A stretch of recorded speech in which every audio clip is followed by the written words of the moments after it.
Dracula is one of the earliest characters to appear on the silver screen, but who is the definitive version of the character? Today I'm going to be going through the many versions of Dracula I covered in my latest animation on Animate, as well as a few others that got cut for time, or that I'm just saving for a future release. So without any further gibberish, let's jump into it. The first notable version of Dracula to appear on the screen is of course Nosferatu. He's a stark departure from the typical, more regal display of the Count, and comes across almost animalistic in his portrayal, and somewhat ghost-like and haunting. And while this is the first version to introduce sunlight-killing vampires, this take on Dracula would prove to be less influential on Dracula himself, but more influential on other vampires, such as on Salem's Lot, or even the mutants in I Am Legend. So, he's probably not going to be a contender here, although he is an interesting take on the Count. That leads us to Universal's Dracula, a role made iconic by the late Bela Lugosi of course, and while there would be many sequels to this film, Bela himself would only appear in the first and the final film, about 20 years apart. Nonetheless, I think when people think of the look of Dracula, Bela Lugosi is probably the image that comes to mind. Although he lacks the menace a character would require to actually be terrifying, I think just his iconic portrayal and his more noble take on the character has just become ingrained with him, so he's definitely a contender for probably the definitive version of Dracula. But where the Universal portrayal lacked menace, Hammer's portrayal by Christopher Lee was both intimidating and also introduced the idea of being taken by a vampire as more of a seductive-like moment, one that a female would invite a vampire into her room to be taken, like a schoolgirl opening her window to her high school boyfriend. Lee's Dracula would also be the first notable Dracula to show his fangs, something that every Dracula since has shown without hesitation, and while he may not be the first Dracula that comes to someone's mind when asked to picture Dracula, he would portray the Count more than any other actor, returning to play the role in most of the Hammer films, as well as taking on the role in 2 other films outside the series. After the precedent was set by Lugosi and Lee, Dracula became a character that every studio seemed to want to build on and make their own version, such as Billy the Kid vs. Dracula.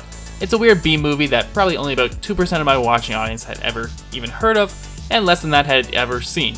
But I included it to show that Dracula could be included in films that are popular for each decade, the Western reaching its saturation point in the 60s, and studios wanted to retool and add new ideas. So, why not add Dracula?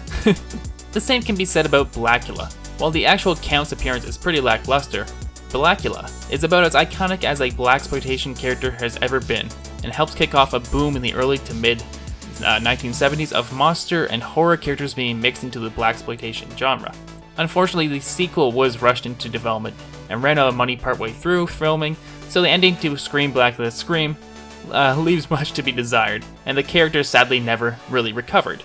Although this iconic take on the character and the mythology of Dracula, Blackula really does have its footnote in blaxploitation cinema. So that leads me to a movie that I didn't include on the animation, but was so close to making the cut for Volume 1 that I just want to talk about it here, which is Frank Langella's 1979 take on Dracula. And it would kind of further expand the sensual take on Dracula that Hammer films kind of like started in the 60s, but it kind of has like this 70s groovy style, shows off a lot more of his chest, and he has like a really coiffed hairdo, although he seems to kind of lack the menace, much like the Lugosi take on the character. But the movie is worth watching both for Langella's performance and Donald Pleasence's role in the film, best known for playing Dr. Loomis in the Halloween series, but I feel this Dracula doesn't spend enough time differentiating itself from his predecessors to really be in the running here. Now, the 80s was a pretty big dry spell for Dracula. His most notable portrayal was most odds in the Monster Squad, which based his look largely on the Universal outfit and gave him the more menacing feel of Hammer's Dracula. But this dry spell led into probably the most interesting take on the Count, 1992's Bram Stoker's Dracula, as portrayed by Gary Oldman. It probably gives the Count his most interesting variety of costumes to date, and further solidifies the Count's origins with that of Vlad the Impaler, and also kind of really hammers home the sensual nature of being taken by Dracula. This film also gives him a huge variety of skills, which most films do not show him with, but it largely lives and dies on how much you believe in the romance plot with Winona Ryder's character, Elizabeta, which is done pretty well, but does drag a little bit in the final hour of the film.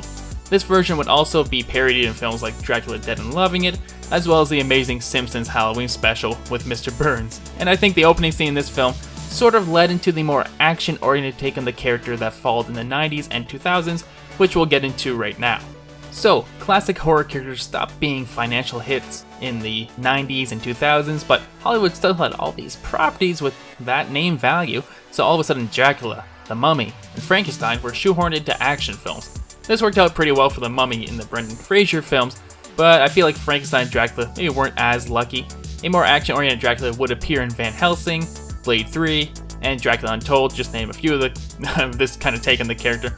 And while they all have their own distinct flavor, I feel most of them fail to live up to the character itself. The Van Helsing take acts almost like a rock star and feels overly arrogant. The Blade 3 take seems like a far too modern take on the character. Like, come on, he names himself Drake. Ugh. And Dracula Untold, while it's an interesting and noble take on the character, does spend quite a bit of time meandering and trying to make him a little too sympathetic.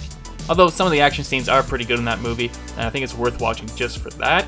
All this is to say that modern takes on Dracula really seem to be either playing off archetypes created in the 1930s through to the 1960s, or they're a response to that type of character and veer so far left that he becomes almost unrecognizable from the source material itself. Of course, there are other versions I'm not quite familiar with, like Hellsing and Castlevania, Buffy, Dracula 2000, and Hotel Transylvania's movies, which I've seen the first one but not the sequels. Although I think all these versions, or all these variations of Dracula mentioned, they kinda owe it to Lugosi and Lee just for their existence. So the question really becomes, which Dracula do you prefer? Lugosi's more regal and noble take on the character, or Lee's more fierce and female-desired take on the character? And for me, I feel like Lee's character hits more of the marks that Dracula would become known for, while Lugosi defined the look of the character. Lee cemented it and embodied the role like no other person before him, and influenced many of the modern takes on the character. So, for me, I go with Christopher Lee, but that's just my opinion. What is your definitive version of Dracula? I'd love to know. So, feel free to leave a comment if you agree or disagree with me. I'd love to know either way. I always read the comments on these videos, and I'd love to have a discussion with you guys, even if you disagree with me, and I'd love to hear what your guys' favorite take, or your most definitive take on Dracula is. And before I sign off, I want to thank my patrons like always for supporting my animation channel, and in turn, this channel as well. I'd like to thank a few recent patrons, including GAOMON and the Merkins, who, if you don't know the Merkins, I've mentioned them before. They make some amazing parody stuff. If I remember, I'm going to leave the description of them down below because they're just so good. And until next time, I want you guys to keep on keeping on.